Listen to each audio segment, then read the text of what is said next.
avant de plonger dans cette histoire incroyable, pensez à vous abonner à la chaîne et à activer la cloche. Ici, chaque récit a quelque chose à dire, et vous ne voudrez pas en manquer un seul. Le manoir des Collins se dressait au sommet d'une colline, majestueux mais froid, comme une forteresse préservant des secrets depuis des générations. Samantha Collins, 28 ans, entra par la grande porte en chêne massif, le cœur battant. Elle avait reçu un appel inhabituel de ses parents ce matin-là, une invitation apparemment anodine, mais qui, inconsciemment, lui laissait un pressentiment étrange. Harold Collins, son père, était assis dans son fauteuil en cuir noir, les mains croisées sur ses genoux. Ses yeux gris perçants la fixaient avec une intensité qui la fit frissonner. Margaret, sa mère, élégante dans une robe crème, se tenait derrière lui, ses mains serrées l'une contre l'autre, le visage impassible mais les yeux trahissant une légère tension. « Samantha, merci d'être venue, » dit Margaret d'une voix douce, presque fragile. Mais cette douceur sonnait faux, comme une façade sur le tumulte intérieur qu'elle essayait de contenir. Samantha sentit son estomac se nouer. Elle avait imaginé 1000 raisons pour lesquelles elle avait été convoquée, une réunion familiale, un projet commun, peut-être même un cadeau. Mais l'air dans la pièce était lourd, oppressant, comme si chaque objet, chaque peinture au mur, observait la scène avec jugement. Harold se leva lentement, chaque mouvement mesuré, comme s'il voulait peser ses mots. « Samantha, nous avons quelque chose à t'annoncer. » Sa voix était ferme, sans hésitation, glaciale. Samantha sentit un frisson parcourir son échine. « Quoi donc ?» demanda-t-elle, essayant de masquer son anxiété derrière un sourire forcé. « Le testament a été révisé, » dit-il. « Tout ira à tes frères. » Le monde sembla s'écrouler autour d'elle. Les mots résonnaient comme un coup de tonnerre dans son esprit. Ses frères, Ethan et Kyle, les 2 garçons qu'elle avait aidés, soutenus et parfois protégés, allaient recevoir tout ce que ses parents possédaient. Elle, Samantha, elle n'avait rien. Elle resta figée, incapable de parler. Les murs du salon semblaient se resserrer autour d'elle. Son regard se perdit sur les portraits familiaux accrochés au mur, où elle apparaissait enfant, souriante et insouciante. Tout cela semblait appartenir à un passé étranger, un monde où elle avait encore sa place. Margaret baissa les yeux, comme si elle s'attendait à une réaction. « Samantha, ce n'est pas contre toi. » Mais Samantha savait que ce n'était pas vrai. La froideur dans le regard de son père, l'indécision de sa mère, tout criait le contraire. Elle quitta le salon, les jambes tremblantes, le cœur lourd. À l'extérieur, la lumière de l'après-midi ne réchauffait pas son âme. Chaque pas sur l'allée gravillonnée lui semblait un effort colossal, comme si elle marchait dans un rêve étrange et cruel.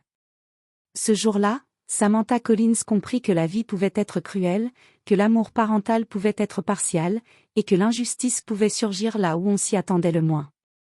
Mais au fond d'elle, une étincelle de rébellion s'alluma. Une voix intérieure murmurait, « Ce n'est pas la fin. Ce n'est que le début. » Le lendemain matin, Samantha se réveilla avec un sentiment étrange. La chambre qu'elle avait occupée enfant lors de ses séjours au manoir semblait maintenant étrangère, froide et silencieuse. Les rayons du soleil filtraient à travers les rideaux épais, mais ils n'apportaient aucune chaleur à son cœur. Chaque souvenir d'enfance, chaque sourire partagé avec ses parents et ses frères, semblait désormais teinté de trahison.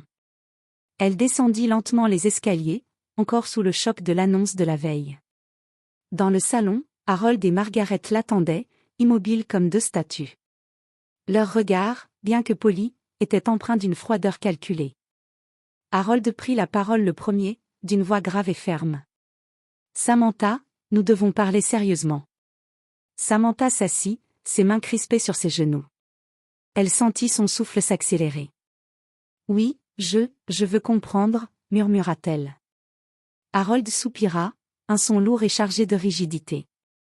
Le testament a été rédigé ainsi. Tout ira à Ethan et Kyle. Samantha sentit une vague de choc l'envahir. Les mots semblaient se répéter dans sa tête comme un écho cruel. « Mais, pourquoi moi ? Pourquoi pas moi ? » demanda-t-elle, la voix tremblante mais résolue. Margaret baissa les yeux, semblant chercher ses mots. « Samantha, ce n'est pas contre toi. Nous avons simplement pensé. » « Pensé quoi ? Que je ne mérite pas votre confiance? Que je ne compte pas? L'interrompit Samantha, les larmes montant malgré elle. Ethan et Kyle, qui étaient assis dans un coin du salon, évitaient son regard. Samantha se rendit compte que leur présence, silencieuse, amplifiait encore sa douleur. Elle avait toujours été proche d'eux, partageant rires et secrets. Et maintenant, leur succès matériel semblait effacer tout lien affectif. Harold se leva brusquement, sa stature imposante remplissant la pièce. Samantha, c'est la décision de la famille. Il n'y a rien à discuter. La colère monta en elle, froide et paralysante. Tout ce qu'elle avait construit, toutes ses attentes et son amour filial, semblaient balayés en un instant. Elle se leva à son tour, le cœur battant à tout rompre. Très bien, si c'est votre choix, alors je partirai. Mais sachez une chose, votre testament ne peut pas définir qui je suis. Samantha quitta le manoir, chaque pas résonnant dans l'allée gravillonnée. La douleur dans sa poitrine était intense, mais derrière elle, une étincelle de détermination commençait à briller. Elle comprit que cette injustice, aussi cruelle soit-elle, ne serait pas la fin de son histoire. Dehors, le vent d'automne balayait les feuilles rouges et jaunes sur la pelouse. Samantha inspira profondément. Elle savait que pour retrouver sa place dans le monde, elle devait se relever seule. Et c'est à ce moment précis qu'elle décida, elle ne serait plus définie par la richesse ou les préférences de ses parents, mais par sa propre force et son courage.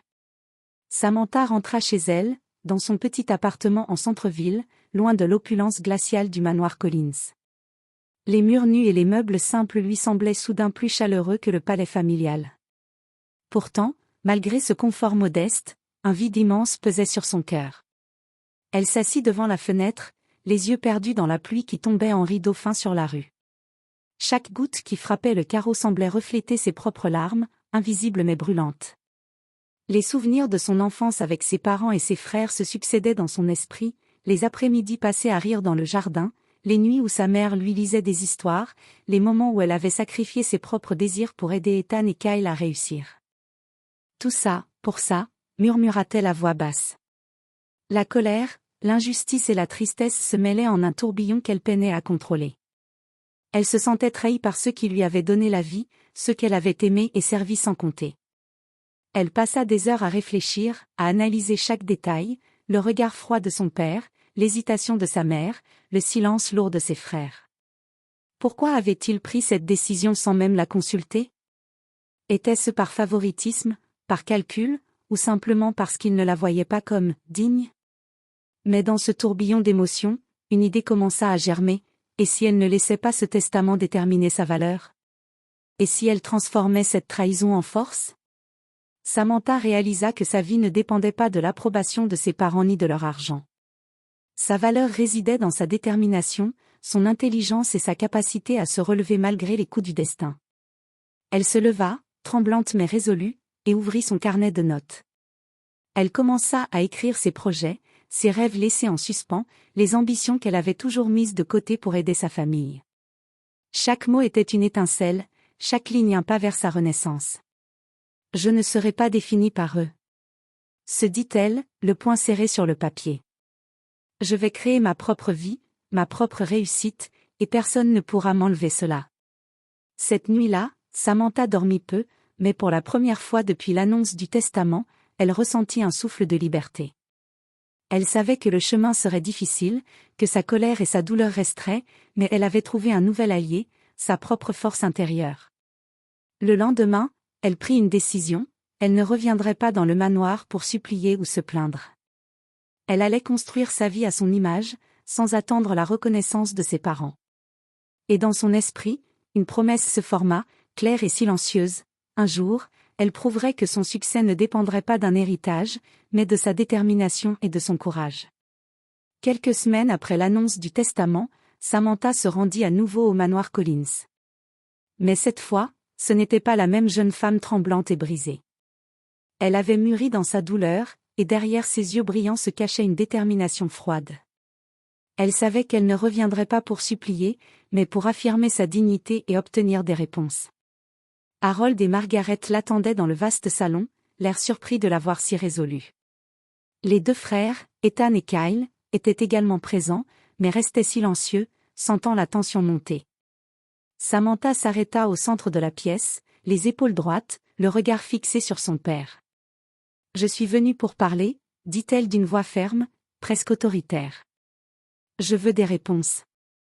Pas des excuses, mais des explications. » Harold fronça les sourcils. « Samantha, je t'ai déjà expliqué. » « Non, vous ne m'avez rien expliqué, » répliqua TL, interrompant ses paroles. « Vous m'avez convoqué uniquement pour m'annoncer que tout irait à mes frères. Comme si ma vie et mes efforts ne comptaient pas. » Margaret détourna le regard, mal à l'aise. « Samantha, nous avons pris cette décision pour le bien de la famille. » « Le bien de la famille ?» Samantha rit doucement, mais son rire était amer. « Vous parlez du bien de mes frères, peut-être. Mais qu'en est-il de moi? Ai-je moins de valeur parce que je suis votre fille unique qui ne reçoit rien ?» Ethan baissa les yeux, tandis que Kyle serra les poings discrètement. Harold, visiblement irrité, se leva et fit quelques pas. « Samantha, tu exagères. Ce n'est pas personnel. » Samantha sentit la colère monter en elle, mais elle resta calme, contrôlant chaque mot. « Vous croyez que ce n'est pas personnel? Tout ce que vous avez fait me dit le contraire. Mais laissez-moi vous dire une chose, votre testament ne peut pas définir qui je suis. Vous pouvez ignorer mes efforts, mes sacrifices, mais je ne vous laisserai jamais me voler ma dignité. » Un silence pesant s'installa. Margaret, les yeux embués de larmes, semblait chercher un moyen de répondre, mais aucun mot ne venait. Harold, lui, détourna le regard, incapable de soutenir cette confrontation directe.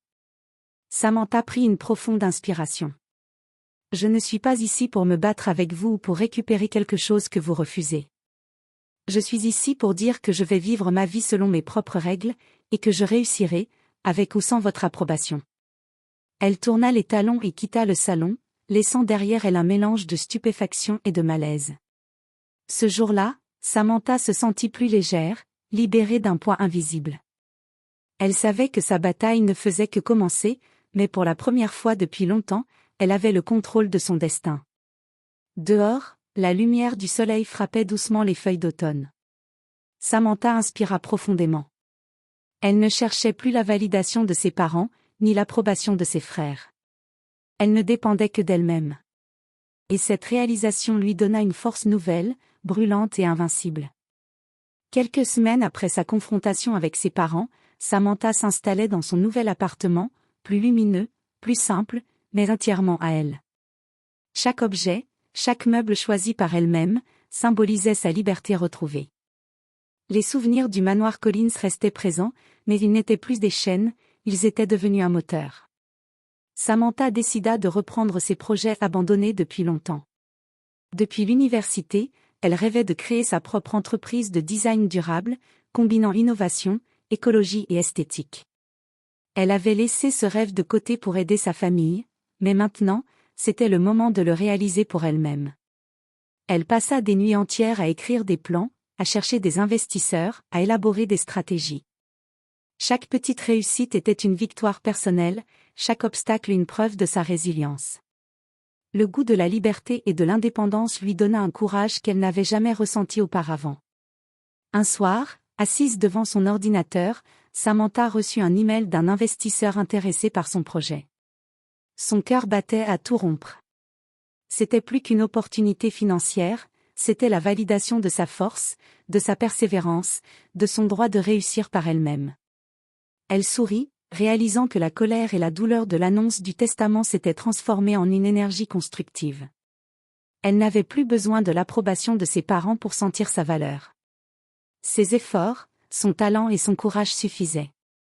Au fil des mois, son entreprise prit forme, ses designs furent reconnus et acclamés. Samantha rencontra des collaborateurs qui partageaient sa vision, des amis qui la soutenaient et l'encourageaient.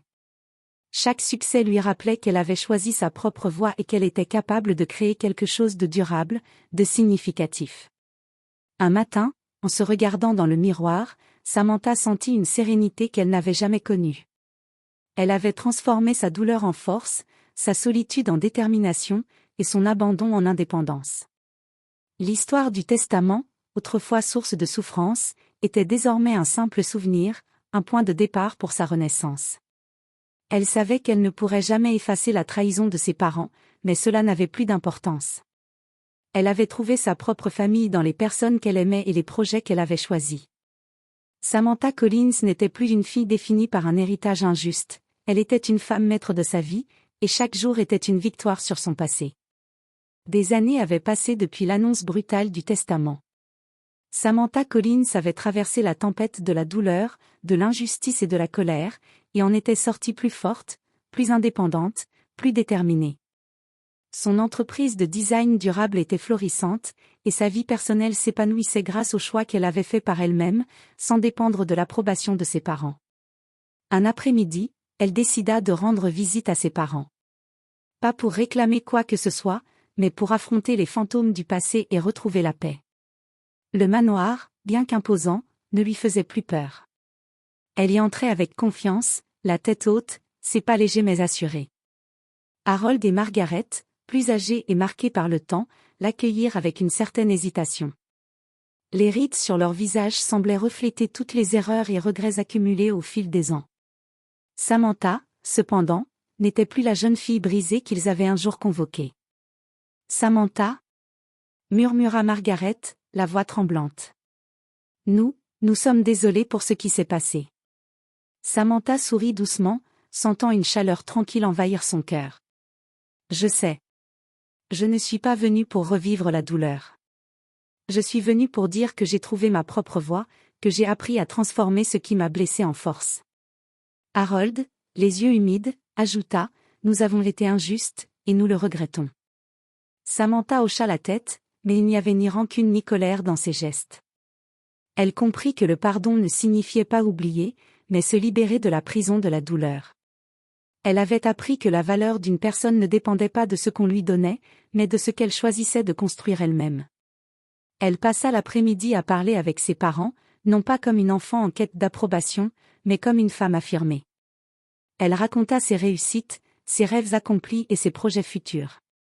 Harold et Margaret écoutaient, étonnés et fiers, réalisant enfin que Samantha avait forgé sa grandeur par ses propres moyens. Avant de partir, Samantha posa sa main sur la poignée de la porte. « La vie est courte, dit-elle, et il y a trop de choses à vivre pour rester coincé dans le passé. Je vous pardonne, et je me pardonne à moi-même aussi. » En sortant, elle inspira profondément l'air frais de l'automne. Les arbres autour du manoir brillaient dans la lumière dorée, et pour la première fois depuis longtemps, Samantha ressentit une sérénité totale. Elle n'avait plus besoin de validation, ni de richesse héritée. Sa valeur venait d'elle-même, de sa force, de son courage et de sa capacité à transformer la douleur en succès. Samantha Collins marchait vers l'avenir, libre et maîtresse de son destin.